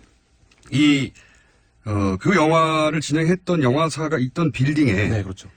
지금 우리가 문제 삼는 사선에서 그 빌딩에 가짜 뉴스하고 탄핵 반대하는 단체들이 잔뜩 들어가 있었다. 네. 이런 뉴스가 떨렁 있었지 않습니까? 떨어져가지고. 그렇죠. 네. 근데 지금 연결되고 있는 와중이잖아요. 그렇죠. 그러니까 이런 영화가 국정원 보고서를 출발을 해가지고 만들어진 어떤 방향성에 의해서 지원을 받았고 그런데 그런 사선에서 명백하게 화이트리스트 지원을 받은 영화의 제작사였나요? 아니면 제작사가 그 사무실로 쓰는 공간. 네, 제작사를 찾아봤더니 그 제작사의 같은 건물에 가짜 뉴스뿐만 아니라 탄핵 당시 이제 터키 집회를 참여하거나 주관했던 단체들이 잔뜩 그 빌딩에 같이 있었다는 거 아닙니까? 네, 그렇죠. 굉장히 재미난 일이죠. 아주 재미난 일인 거죠, 이게. 그러니까 강남 논현동에 있는 한 빌딩인데, 소호 빌딩인데, 이 건물 지하에 그 태극기 집회에서 가짜뉴스를 뿌렸던 노코딜베라는 언론사, 그리고 그때 보수단체들이 50개 이상 모여서, 그리고 국정원장이었던 남재준 그 전 원장이 창립 발기인을 했던. 창기국. 네, 그 창기국은 아니고요. 그 보수단체 연합체, 자유주의 수호시민연대라고 하는 뭐 이 단체. 그러니까 이게 창기국은 탄핵을 단일 이슈로 모여있는 우파단체 연합체고, 자유주의 수호시민연대는 우리가 우파를 살려야 된다, 대한민국의 위기를 이렇게 해서. 이 단체가 결국 이 단체에 다 뭐 거의 묻혀있죠. 묻혀있지만. 네, 그런 단체의 사무국이 거기 있고, 이 영화사, 화이트리스트 영화사의 사무실이 있는데, 이 세 단체가 같은 공간을, 상관관계가 있는 것인가. 같은 공간을 쓸 확률이 얼마나 되는 것인가, 뭐 이런 부분을 합리적으로 좀 의심해 볼 수 있죠. 가짜뉴스 탄핵 반대 단체, 그리고 이 화이트리스트 영화사. 뭐 서로 친송한 게 아니면 누군가 기획 이거밖에 없을 텐데 같은 공간을 쓰는 이유는 대단히 이상한 일이죠. 네, 이상한 일이죠. 그리고 그 맨 밑에 공통점은 국정원을 묶일 수도 있는. 왜냐하면 국정원의 오비가 그 단체장이라는 거 아닙니까? 그렇죠. 그렇고 그 탄핵 반대 뉴스가 이렇게 그 가짜 뉴스를 만드는 그 사이트가 굉장히 특정한 시점에 오픈을 하고 특정한 시점에 그거를 만들어냅니다. 그러니까 굉장히 기획적으로 움직였다라고 판단할 수 있는데 그런 시점들이 이제 본인들은 자발적인 것이었다 이렇게 얘기를 하는데 그러니까 예를 들면 그 언제 처음 사이트를 오픈하냐면 TV조선 최순실 게이트 관련한 취재를 들어갔을 무렵에 승인 신청을 하고요. 그다음에 박근혜 대통령이 JTBC 태블릿 PC가 보도된 날 있지 않습니까? 그날 이제 대국민 사과를 했는데 그날부터 기사를 발행하기 시작하거든요. 딱딱 그 시점들에 맞춰서 뭐 그런 부분들이 굉장히 여러 가지로 이상하다 이렇게 생각이 듭니다.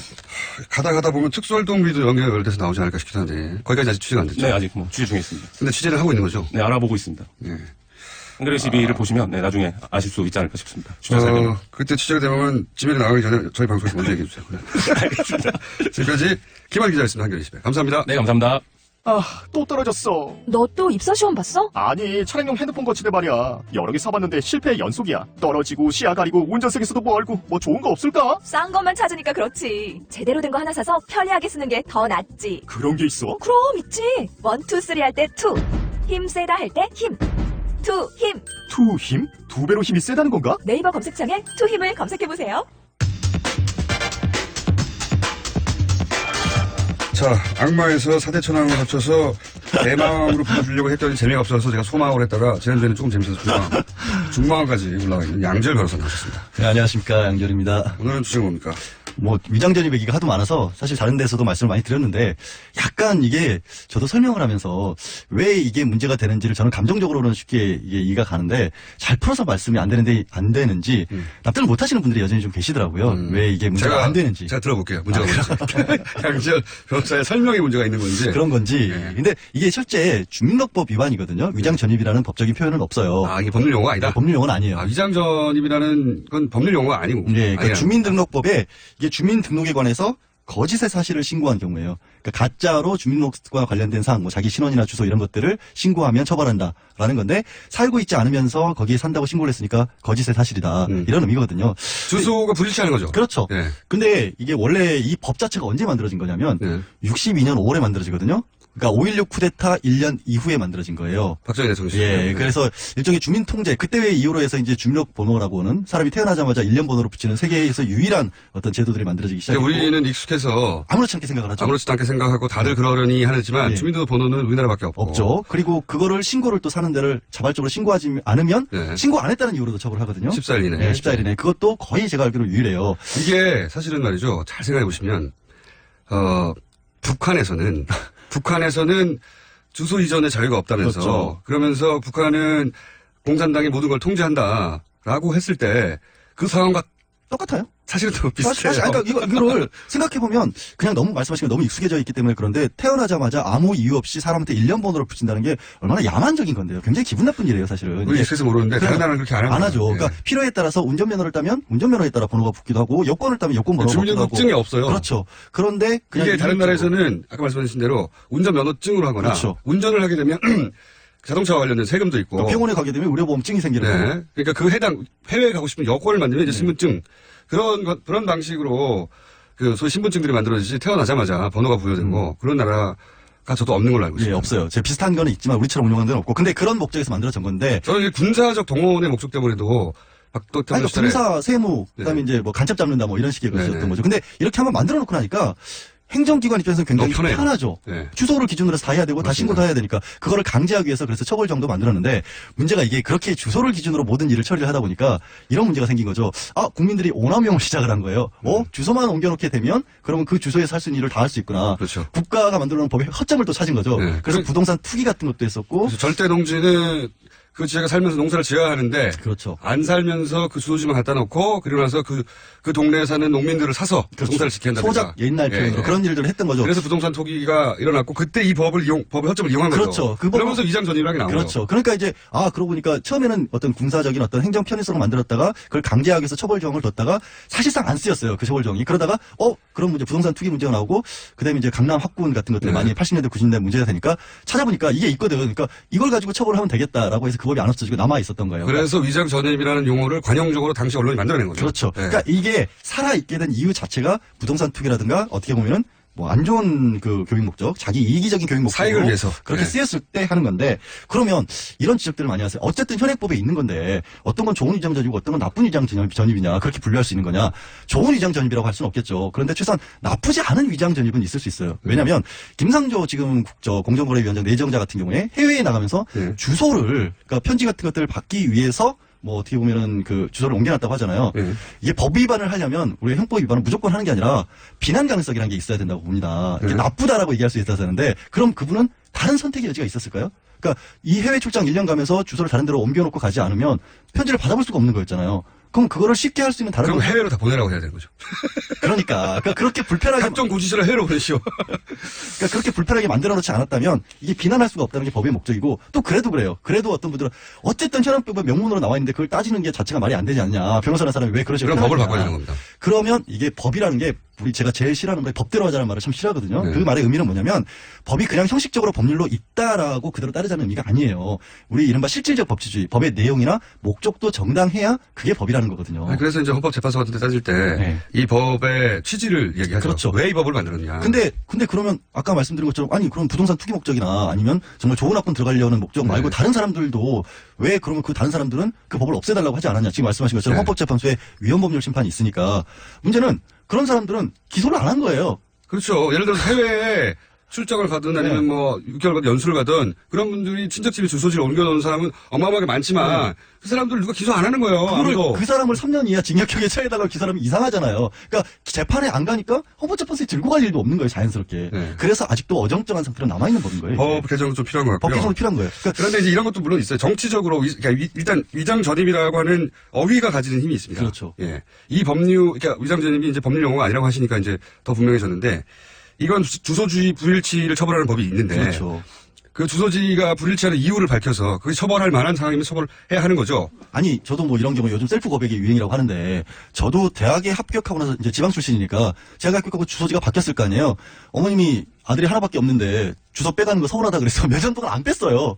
저도 그럼 이게 위장 전입 맞죠. 그렇죠. 위장 전입이 돼버리는 거예요. 형식 논리로 맞죠. 그러니까 법이 그냥 있는 것 그대로라고 한다면 이게 다 전 국민이 범법자가 될 가능성이 너무 많은 거예요. 제가 보기에는 아주 많은 대한민국에 살면서 30대 이상 가정을 꾸리는 분들 중에 위장전입의 전력을 자기가 알게 모르게 저리시지 않고 평생 살기 대단히 어렵습니다, 사실. 어려운데. 근데 이제 이게 하필이면 평상시에 나왔으면 다들 받아들였을 텐데 지금 이제 여야가 갈리는 상황에서 이 문제가 나오니까 이게 정치적으로 바라볼 수밖에 없어요. 그 점도 해야 되는데. 인정은 해야 되겠는데 이런 수식어 같은 것들을 조금 더 붙였으면 처음에 위장전입이라는 것을 5대 비리에다가 포함을 시킬 때 왜 이게 5대 비리에 들어가는지를 좀 설명을 했으면 괜찮을 것 같은데 그렇지 않는 것이 이제 정치적으로 문제가 된 것으로 보여요. 제가 기숙사 들어가면서 주소하는 게 위장전입이고요. 그것도 그러니까 원래 대학 기숙사 사감에게 옮기도록 그거는요 아예 공동주택의 경우에는 관리자에게 옮겨라라고 법에 명문화돼 있어요.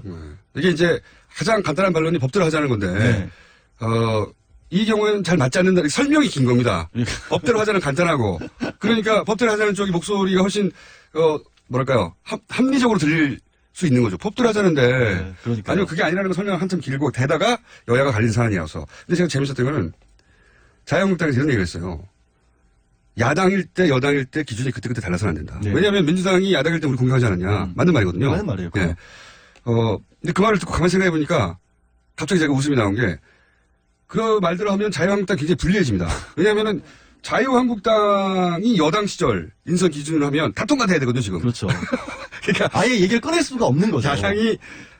이제 지금 여당도로 야당 시절 했던 것처럼 똑같이 해야지. 그러면 본인들도 여당 시절 했던 것처럼 똑같이 야당 시절 해야 되는 거잖아요. 그러니까 이게 저도 뭐 먼지도 안 난다 이렇게 말씀드릴 사안은 아니고 어느 쪽에 편을 들고자 하는 게 아니라 법이라고 하는 것도 정도의 차이가 분명히 있어요. 그러니까 누구는 그래요. 아니 그럼 음주운전하면 무조건 다 어쨌든 음주운전이지. 그 혈중 알코올 농도에 따라서 누구는 음주운전 아닌 게 아니냐. 아니 음주운전은 다 사례가 다르죠. 아니 이런 것도 있죠. 예를 들어서 보통의 경우 소주 반잔 미만을 먹으면 기준이 안 넘어가요.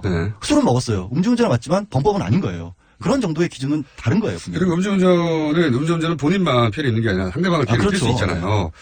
근데 상대방을 피해를 입히지 않은 주소지 불일치들도 있거든요. 해외 출장 가거나. 그러니까 이 문제는 말 나온 김에 이 관련 법을 약간 개정을 하면 그러니까 관련 법을 개정을 해야 하는데 말씀드린 것처럼 그게 관련 법이 문제되는 사안들이 별로 없다 보니까 이게 뚜렷하게 법원에 안 가니까. 어쨌든 이런 얘기 하면 할수록 아무리 해봐야 이제 현재 야당의 지지자들은 이거는 편을 드는 거다라고 아니, 말을 제가 설명을 드린 게 누구 편들어 설명드린 것처럼 들리시나요? 그 결과가 누군가에게 유리하면 이게 곱게 안 보이게 되어 있어요. 그래서 그냥 법대로 설명드린 건데.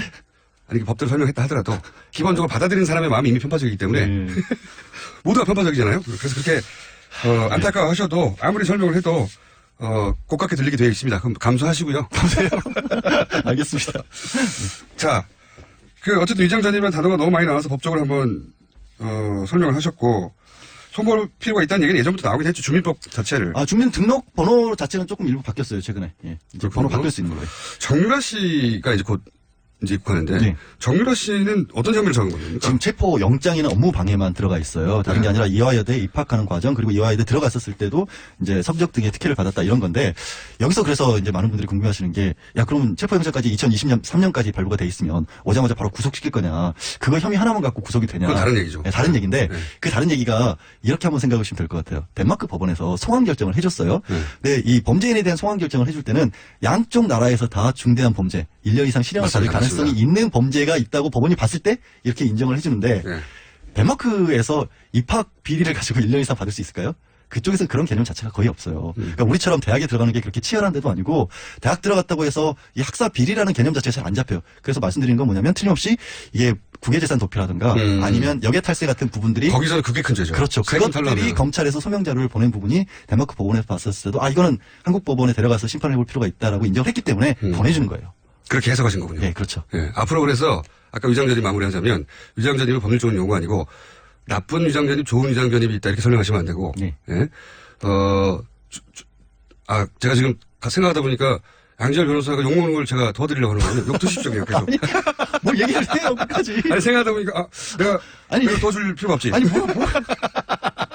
억울하면 풀어줘야 될 거 아니에요? 그거 본인이 알아서 해결하시고요. 그러면 정유라 씨가 송환되는 배경은 현지 법원의 관점에서 보자면, 2대 입학과 관련된 게 아니라 그쪽에서, 세금 탈루나 또는 뭐 독일이나 덴마크 내에서의 돈과 관련된 것을 혐의를 인정했을 가능성이 높다. 네, 그렇죠. 제 대표적인 게 정유라 씨 같은 경우에는 독일에 본인 이름으로 4억 7천 가량의 주택이 있어요. 독일에. 그렇죠. 근데 그 20대 초반에 그 한국에 있는 우리 국내 은행하고 독일 지점에서 지급 보증을 해가지고 그것도 무역회사나 받을. 그렇죠. 예. 일반 개인은 신용장을 받을 수 받아가지고. 없는 신용장을 가지고 그거를 담보로 대출을 받았다라고 설명을 했거든요. 그리고 그 담보는 한국 내에서 이제 자기 아버지 정윤회 씨가 강원도에 있는 땅을 담보로 지급을 했다는데 말이 안 되거든요. 말이 안 이게. 되죠. 예, 현실적으로. 그거 하나만 명백하게 봐도 의심점이 분명히 있어요. 어떻게 20대 어린 그 친구가 뭐 4억 넘는 주택을 독일에 삽니까? 액수가 문제가 아니라 그 방식도 큰 문제인 거죠. 아니 20대에 갓 학교를 들어가는 대학생이 그러니까 그 무역회사가 만든 신용장을 개설합니까? 그러니까 유일하게 그 부분에 대해서만 잡히자마자 데마크에서 체포가 되자마자 기자들과 데마크 법원 내에 처음 모습을 드러냈을 때 인터뷰에서 그것부터 밝혔어요. 정유라가 본인이 그게 가장 약점이라는 걸 잘 다른 알고 있는 거는 잘 모른다고 하는데 그 부분은 굉장히 구체적으로 다른 거는 계약서에 엄마가 다 포스트잇으로 가려놓고 서명만 하라 그렇기 때문에 본 적이 없다고 하는데 그것도 이상. 누가 포스트잇으로 다른 부분을 못 보게 가립니까? 그게 말이 안 되는 해명이죠. 딸에게 계약서를 보여주는데 나머지 그러니까 자기는 아무것도 모른다라고 이제 그 입장을 정리해놓고 나머지는 못 봤다. 어떻게 못 봤다고 할 거야? 포스트잇으로 가렸다는 걸로 하자 이렇게. 왜냐면 방법이 없으니까요. 그러니까 근데 사실 눈을 이렇게 가렸다고 할 수는 없잖아요. 서명을 해야 되니까. 네. 그래서 그런 부분들이 너무나 이상하게 받아들여질 수밖에 없는 상황이어서 데마크에서 서거용을 해줬고 조금 전에 들어오기 전에 보니까 속보 뜬 게 그 칼기 타고 대한항공편을 타고 오고 있는데 영장 집행을 했다고 합니다. 그 비행기 안에서. 아 그렇군요. 그럼 바로 일단 인신이 구속되겠군요. 예, 내리자마자 3시에 공항에서 잠시 기자회견을 갖고 포토라인에 쓴 다음에 바로 이제 서울중앙지검으로 시간이 워낙 충분히 있어가지고 150일이면 본인의 관련된 혐의나 이런 점들에 대한 기본 방어는 논리는 만들어 왔겠죠. 그게 변호사들이 제일 많이 하는 게 그거죠. 이제 수사를 받기 전에 우리 계속해서 이런 문제를 물어보면 어떻게 대답을 하자라는 걸 뭐 계획을 충분히 세웠을 텐데 계획이 안 통할 때도 되게 많아요. 사실 맞습니다. 현실적으로. 네, 상대방 변호인 측에서 그런 그 방어 논리를 가지고 나올 거라는 걸 검찰도 알거든요. 또 그렇죠. 그게 이제부터는 이제 데마크에 있었던 변호사와 또 한국에 있는 검찰이 어떻게 이제 그걸 꿰뚫냐 그 대결이 될 겁니다. 그 중간 첫 번째 변호사가 갑자기 사망했잖아요. 갑자기 생각났어요 또. 예, 과로를 사셨던 참 희한한 일들이 많이 엮여요. 이상하게. 정준하 씨 사건 주변을 잘 살펴보면 이상한 일이 많습니다. 오늘 여기까지 하겠습니다. 네, 고맙습니다. 알려주세요. 네, 오늘은 다시 중망에서 소망으로 떨어졌습니다. 딱히 임팩트는 없었기 때문에. 저 억울함에서 또 지혜까지 떨어지고. 네, 혼자 억울함을 해결하시고요. 알겠습니다. 네. 갈게요. 시정 변입 설명하면서 비난 계속 받으세요. 네. 양치열 변호사였습니다. 감사합니다. 고맙습니다.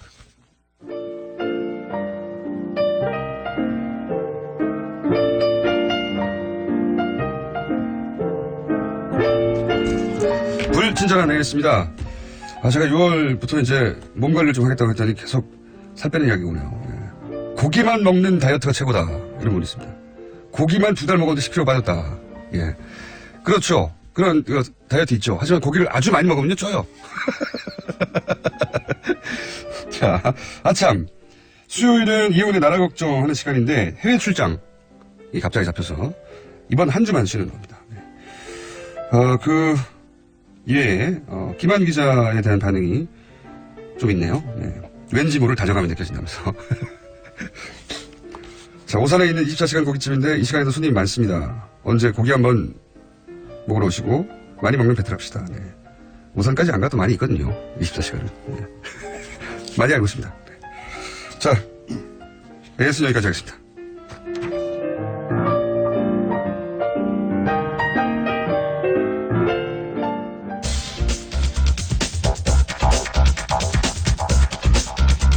자, 과학. 네, 시사에서 과학을 다루는 아마도 전 세계 시사 프로그램 중에 유일한 코너가 아닐까 싶습니다. 네, 과학을 빙자한 각종 헛소리를 하시는 분이죠. 언제 오시 나오셨습니다. 안녕하세요. 네. 물론 헛소리가 아닐 경우도 있긴 합니다. 네. 하지만 드물죠. 굉장히 과학적인 기반의 이야기가 결론적으로 헛소리를 끝내는 경우가 제법 있습니다. 네. 오늘은 어떤 주제입니까? 오늘은 속담의 과학 시간을 가져보려고 합니다. 주제부터 수상하네요. 네. 속담은 우리가 전해 내려오는 그런 지혜라고 할 수 있는데요. 네. 요즘 인선 내지 지명이라는 특수 상황이 있잖아요. 그것 때문에 세간에 오르내리는 속담들이 좀 있어서 이 속담들이 가진 의미 속에 담긴 물리적 팩트를 진단해보자. 팩트를 진단해보자. 네. 아니, 속담에는 이제 뭐랄까요, 생활의 지혜. 그렇습니다. 네, 보통 오래된 어떤 통념의 누적. 네. 거기 빛나는 통찰이 있습니다. 사실 속담 속에는 그런 경우가 많이 있죠. 인간의 본성을 통찰한 경우도 있고. 근데 이제 오늘 다룰 속담 뭡니까? 일단은 똥 묻은 개가 겨 묻은 개 나무란다. 똥이 비속어라고 생각될 수 있지만 이 경우에 이제 속담에 들어있는 말이기 때문에 쓰겠습니다. 이게 왜 선정이 됐죠? 똥 묻은 개가 개를 서로 나무랄 수는 없잖아요. 예, 똥 묻은 개가 겨 묻은 개를 나무란다는 말은 원래 이제 더 더러운 주제에 덜 더러운 쪽을 욕하는 상황을 빗댄 거죠. 그렇죠. 예. 요즘 이게 이 말을 빗대서 얘기를 합니다. 뭐 똥 묻은 개가 겨 묻은 개 나무를 죄송합니다. 똥 묻은 개가 겨 묻은 개 나무란다는 식으로 얘기하는 거냐라고 하면서 요즘 뭐 방금 말씀 나왔던 뭐 전입 관련된 얘기라든가 이런 얘기에 빗대서 얘기를 하는 거죠. 소위 뭐 요새 내로 남불이라고 내가 하면 노베스 남이 하면 불륜. 그렇죠. 네. 네. 입장에 따라서 변하고 뭐 그거하고도 맥이 통하는. 실제로 이런 말이 돌고 있더라고요. 그것 때문에. 그래서 똥개 격개 뭐 이겁니까? 근데 어쨌든 이 속담의 팩트 여부를 살펴보기 위해서 일단 똥과 겨가 무엇인지 그 물질적 특성부터 좀 확인을 해보겠습니다. 은근히 잘 모르시기 때문에. 아니 변의 특성이야 우리가 매일 보는 거 아닙니까? 그렇게 생각하시겠지만 과연 정체가 뭐냐 정확하게 그리고 얼마나 안 좋은 것이냐에 대해서는 은근히 잘 몰라요. 그래요? 더럽다는 생각만 하고 있지. 더럽다는 생각은 이제 음식물 몸이 사용할 수 있는 그 자연분 뽑아내고 남은 찌꺼기잖아요. 찌꺼기죠. 그런데요, 특이할 점은 이 똥은 단지 냄새가 고약하고 보기 안 좋을 뿐 아니라 실제로 오물 덩어리입니다. 세균이 굉장히 많습니다. 세균이? 네. 몸속에 각종 세균 그리고 섭취했던 중금속 그리고 각종 노폐물은 물론이고 요즘은 좀 덜하지만 사람에 따라서 각종 기생충 그 알 이런 것까지 포함되어 있는 것이 똥이죠. 이 뭐 팩트니까요. 그래서 똥이 묻었다는 것은 단지 더러운 게 아니죠. 자기와 주변의 위생, 건강, 안위까지 위험하는 매우 위험한 존재가 됩니다. 이 개는 굉장히 위험한 개죠.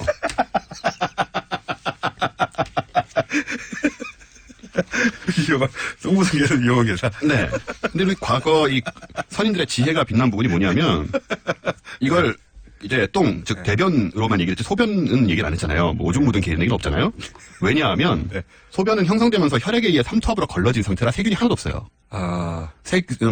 건강한 사람의 몸에서 나온 소변에는 세균이 한 마리도 없어야 됩니다. 그렇구나. 그게 이제 잘 모르셨죠? 이 똥하고 오줌하고 차이예요, 이게. 그래서 그걸 어떻게 알았을까 우리 선조들은 오줌 묻은 개는. 어떤 직관적 큰 차이라고밖에 말할 수가 없는데 그래서 게다가 요소 성분 때문에 금방 배출된 소변은 소독약으로 쓸 수 있습니다. 예전에는 그 학교에 소변을 걷어가는 통이 있었어요. 네네. 그래서 여러 가지 용도로 쓰인 거죠. 또 아침에 왜 들어보셨는지 모르겠는데 자기 소변을 마심으로써 건강을 추구한다는 사람들이 있어요. 국내에도 있고 해외도 있어요. 그러지 말기를 부탁드리네요, 저는. 근데 건강해지는지는 모르지만 몸에 나쁘진 않습니다. 그래요? 바로 마시면. 그래요? 예. 하긴 세균이 아무것도 없다고 전혀 하니까. 없으니까 굉장히 깨끗한 상태예요. 놔두면 세균이 생깁니다만 당연히. 맛은 우유랑 좀 비슷하다는 얘기가 있습니다. 하지만 아침에 눈 자기 똥을 너무 많이 나가지 말고요. 상상하고 싶지 않아요. 이건 뭐 팩트이기 때문에. 어쨌든 알겠거든요. 아주 위험한 개다. 네네. 똥 묻은 개는 위험한 개다. 굉장히 위험한 개죠. 그럼 겨는 뭐냐? 요즘 도시인들한테는 좀 와닿지 않는 물질인데요, 겨가. 뭐 보리 이런 거 아닙니까? 예, 곡식의 껍질입니다. 그 껍질. 그러니까 즉 정미하기 전에 자연 상태 곡물의 껍질인데 곡식을 이렇게 빻아서 껍질이 그러니까 이런 곡식들 뭐 벼나 보리 이런 거 막 빻잖아요. 그렇죠. 그러면 벗겨져 나오는 껍질 있잖아요. 그런 거를 다 겨라고 합니다. 예전엔 이 겨가 곡식 부산물로 그냥 가치가 없었어요. 그냥 버리는 거나 아니면 이제 배기에 집어넣는 그런 용도였는데. 이거는 예전에 농촌에서는 흩날리는 거죠. 그냥. 그렇죠. 그냥 쓰레기입니다. 근데 현대에는 건강식품으로 칭송받는 현미의 중요한 부분이 바로 이 겨죠. 그래서 겨와 이제 배아 부분이 현미의 포인트입니다. 그래서 겨에는 각종 비타민과 식이섬유가 들어있어서 이것을 벗겨낸 백미보다 영양분이 훨씬 많게 됩니다. 오히려. 따라서 속담이 만들어진 시대와 달리 이 겨를 묻히고 다니는 것은 더러운 일이 아니고요. 오히려 스스로와 주변을 이롭게 한다. 홍익인간의 자세라고 할 수 있다는 점에서 이 두 개는 큰 차이가 있는 거죠. 위험한 게 홍익개. 네. 근데 이렇게 두 물질의 독성과 가치 차이가 너무 크기 때문에 우리가 이 얘기를 왜 하기 시작했죠? 재미있는데 애초에. 그러니까 똥 묻은 개는 겨 묻은 개를 나무랄 수 없지만 겨 묻은 개는 얼마든지 똥 묻은 개를 나무라도 된다가 이 과학이 말해주는 팩트가 되겠습니다. 그렇군요. 네. 너무 편파적입니까? 시사하는 바를 이해할 수는 없지만요. 어쨌든 속담을 과학적으로 풀어보면 똥 묻은 개는 겨 묻은 개를 나무랄 수 없고 겨 묻은 개는 똥 묻은 개를 나무랄 수 있다. 예, 같은 게 아니라는 거죠. 같은 게 뭐가 묻었다고 해서. 뭐가 묻었다고 해서 같은 게 아니다. 네. 방금 양지열 변호사님하고 하신 맥락과 좀 다 있다는 생각이 들고요. 어렵습니까?